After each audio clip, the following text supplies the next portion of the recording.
Hai, hello, salam sejahtera Malaysia. Selamat datang ke channel Fels Lifestyle. Terima kasih kerana terus setia dan terus bersama di dalam channel ini. Antara perkara yang hangat diperkatakan, cerita panas kebelakangan hari ini, 2-3 hari ini, berkaitan dengan pemilihan PKR.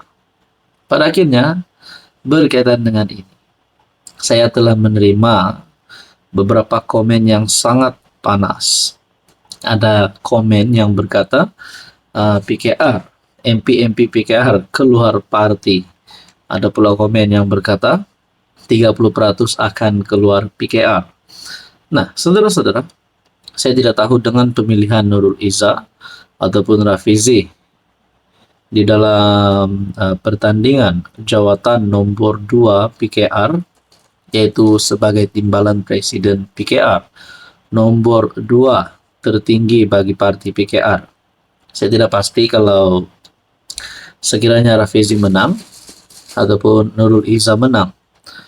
Saya tidak pasti kalau ada gerakan ataupun langkah untuk sabotaj kemenangan ini dengan cara keluar parti. Nah, komen yang pertama yang saya ingin kongsikan kepada Anda, yakin ahli PKR Selangor 30% akan keluar PKR. Selangor hancur. 30% PKR pusat hilang kuasa, PMX hilang jawatan. Itu adalah komen pertama. Manakala komen seterusnya berkata, bagi saya, yang perlu berundur adalah Nurul Izzah. Demi untuk menjaga keutuhan parti PKR, jangan sampai nanti dianggap parti keluarga. Dan takutnya di PRU 16 akan datang, PKR kalah kerana Nurul Izzah.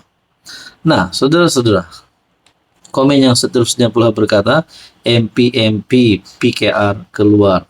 Nah, saya tidak tahu kalau ada gerakan ataupun langkah untuk menumbangkan PKR, menumbangkan Anwar melalui sabotaj dalaman parti.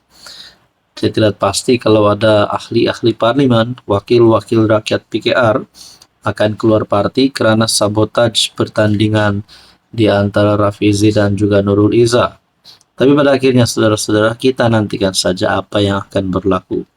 Sama ada Nurul Izzah menang, PKR akan menjadi lebih baik atau sebaliknya, dan begitu juga sama ada Rafizi dapat mempertahankan jawatan beliau, akan membuat PKR lebih baik ataupun tidak, nah, kita nantikan saja.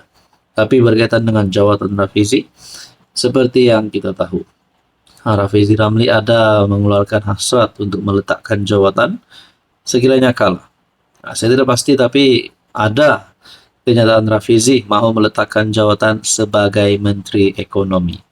Mungkinkah juga Nurul Izzah yang akan sekiranya beliau menang bagi pertandingan timbalan Presiden PKR, Nurul Izzah boleh terus memegang platform Kementerian Ekonomi. Nah, ini semua menjadi persoalan. Yang paling utama adalah kita nantikan apa keputusannya nanti. Apa komen Anda? Hai, hello, salam sejahtera Malaysia. Selamat datang ke channel Fels Lifestyle. Terima kasih kerana terus setia dan terus bersama di dalam channel ini. Sebelum ini kita pernah mendengar banyak cerita tentang rasuah.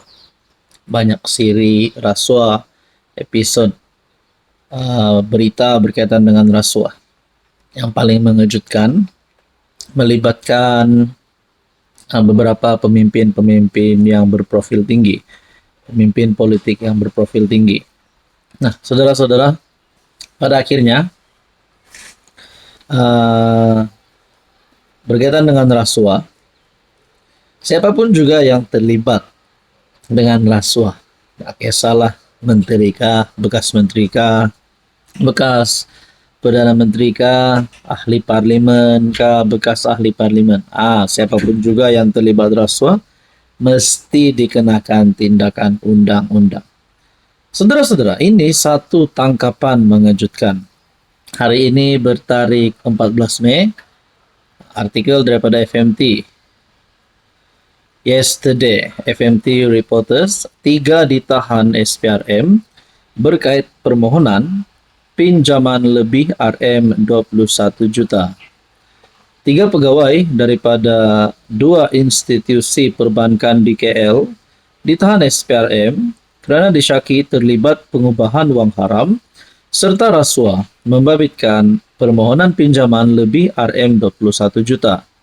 Menurut sumber, 3 suspek berkenaan iaitu pengurus perniagaan, ketua jabatan dan pengurus cawangan disyaki secara bersama memiliki, mengubah, meminda dan menggunakan wang hasil bayaran rasuah yang diterima daripada 3 syarikat sekitar tahun 2024.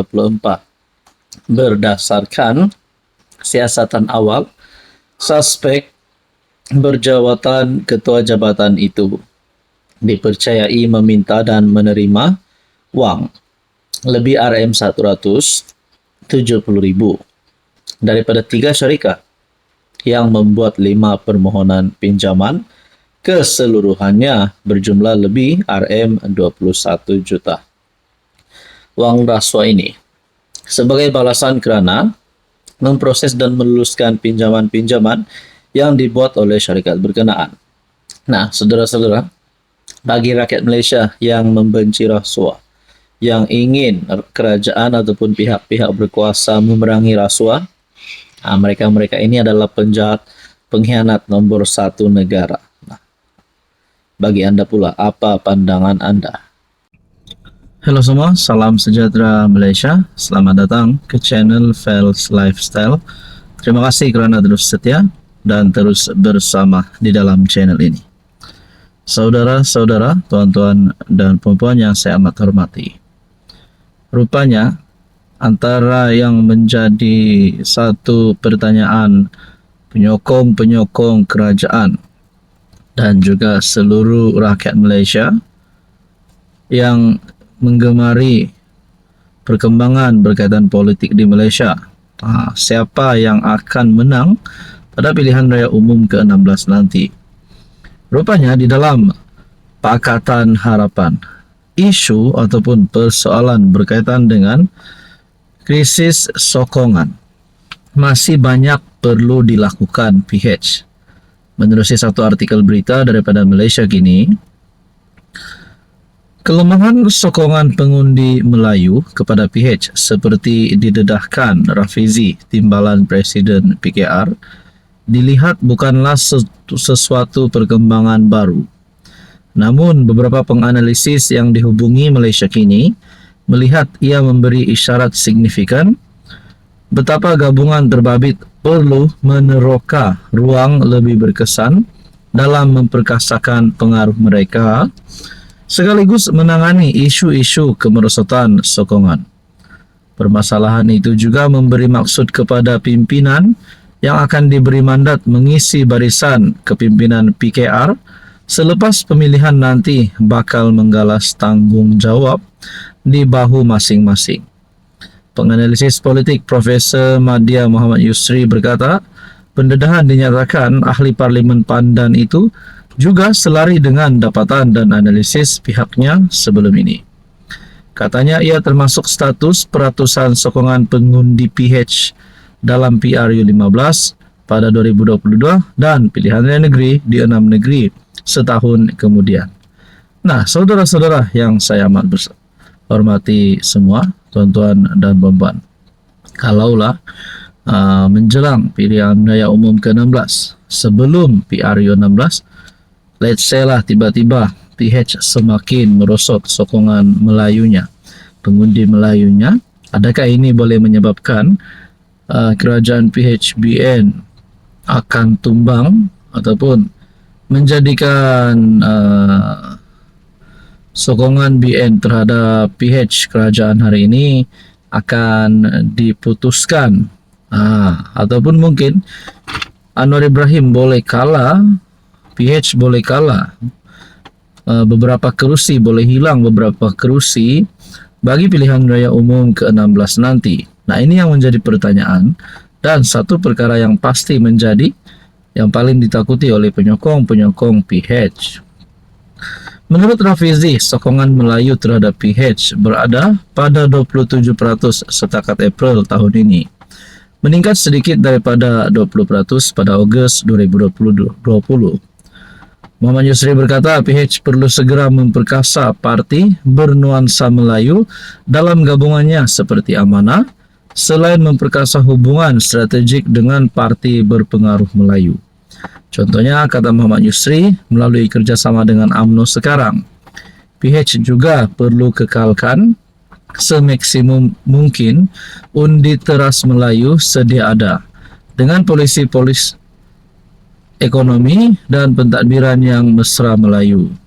Contohnya, antara segmen Melayu yang sokong PH sebelum ini ialah kumpulan kelas menengah dan ke atas termasuk T20. Nah, saudara-saudara, andai kata isu ini, krisis sokongan PH ini menjadi satu perkara yang boleh membuatkan Anwar dan PH tumbang, agak-agak mungkinkah Anwar berisiko untuk hilang, PH berisiko untuk hilang beberapa kerusi pada PRU 16? Apa komen Anda?